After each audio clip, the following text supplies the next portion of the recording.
Pensionary benefits చెల్లించాలని కోరుతూ పింఛన్దారులు ఏకమై ప్రభుత్వానికి వ్యతిరేకంగా ఆందోళన నిర్వహిస్తున్నారు. ఇంద్రపార్క్ వద్ద తెలంగాణ ప్రభుత్వ పింఛన్దారుల సంయుక్త కార్యాచరణ సమితి ఆధ్వర్యంలో నిరాహార దీక్ష కొనసాగుతోంది. 2024 ఏప్రిల్ తర్వాత రిటైర్ అయిన పెన్షనర్లకు బెనిఫిట్స్ ఒకే మొత్తంలో వెంటనే చెల్లించాలని డిమాండ్ చేశారు. రిటైర్డ్ ఉద్యోగులకు చెల్లించాల్సిన గ్రాట్యుటీని వడ్డీతో సహా వెంటనే చెల్లించాలని పింఛన్దారులు కోరారు. పెన్షనర్లకు బడ్జెట్ కేటాయించాలని, బకాయిలు చెల్లించకుండా చనిపోయిన పెన్షనర్లకు బకాయిలతో పాటు ఎక్స్గ్రేషియా ఇవ్వాలని పెన్షనర్లు డిమాండ్ చేశారు.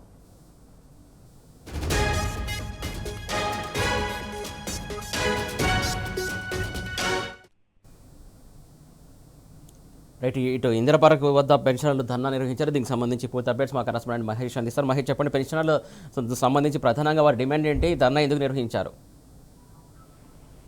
సురేష్, ఇందిరాపార్క్ వద్ద తెలంగాణ ప్రభుత్వ పెన్షన్దారుల సంయుక్త కార్యాచరణ సమితి ఆధ్వర్యంలో బెనిఫిట్స్ చెల్లించాలని చెప్పి కోరుతూ నిరాహార దీక్ష చేపట్టారు. కాంగ్రెస్ పార్టీ అధికారంలోకి రాగానే పెన్షన్ బెనిఫిట్స్ చెల్లిస్తామని, తీరా అధికారంలోకి రాగానే వారిని తమను మోసం చేసిందని కూడా ప్రభుత్వ తీరుపై విమర్శలు గురిస్తున్నారు. ఇంకా 2024 ఏప్రిల్ నుండి రిటైర్ అయిన పెన్షనర్లకు పెన్షన్ చెల్లించాలని వారు డిమాండ్ చేస్తూ ఉన్నారు.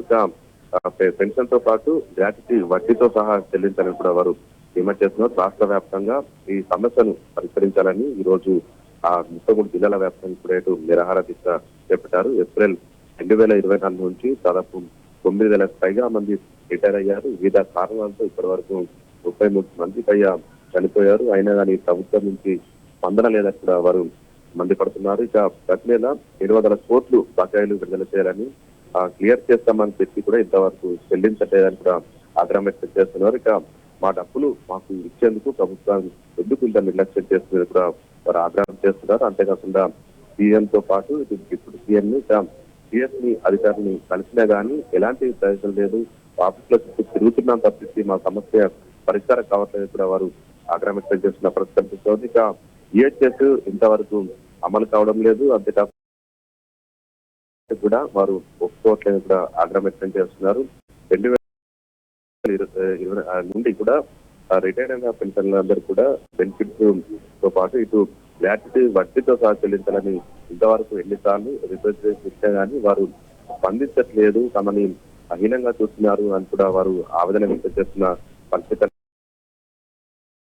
మొత్తం దాదాపు 9,000 మందికి సంబంధించి ఒక్కొక్కరికి 40 నుంచి 80 లక్షల వరకు రావాల్సి ఉంటుంది. ఇది కాకుండా అటు ఏరియర్స్ తో పాటు పెండింగ్ బిల్లులు కూడా రావాల్సి ఉంటుంది. అది అంతా కూడా ప్రభుత్వము చెల్లించడంలో పూర్తిగా జాప్యం వహిస్తుంది. ఎన్నికల సమయంలో మాత్రం తాము అధికారంలోకి వచ్చిన 6 నెలల్లోపే ఈ బకాయిలన్నీ చెల్లిస్తామని చెప్పి 2 ఏళ్ళు అవుతుంది. 2 ఏళ్ల నుంచి కూడా తమను తిప్పించుకుంటామని పెన్షన్దారులంతా కూడా కాంగ్రెస్ ప్రభుత్వ తీరుపై ఆగ్రహం వ్యక్తం చేస్తున్న పరిస్థితి నెలకొంది.